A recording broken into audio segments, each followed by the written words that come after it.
Hi everyone, welcome back to another video from Crazy Gamer. Today in this video I'm going to show you how to download and install Angry Birds 2 on your iOS device. Angry Birds 2, developed by Rovio Entertainment, remains a popular choice for mobile gamers worldwide. If you're looking to install this game on your iOS, follow these steps. First of all, unlock your iPhone or your iPad and locate and tap on the App Store icon from your app drawer. Now in the search bar, type in Angry Birds 2.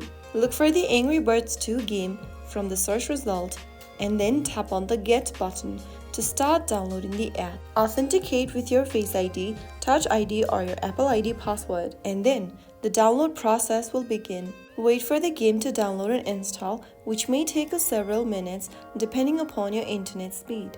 While downloading the app, make sure you have the stable internet connection. Once the installation is done, click on Open to open up the Angry Birds 2 game on your iOS. The game app icon will also be located in your home screen.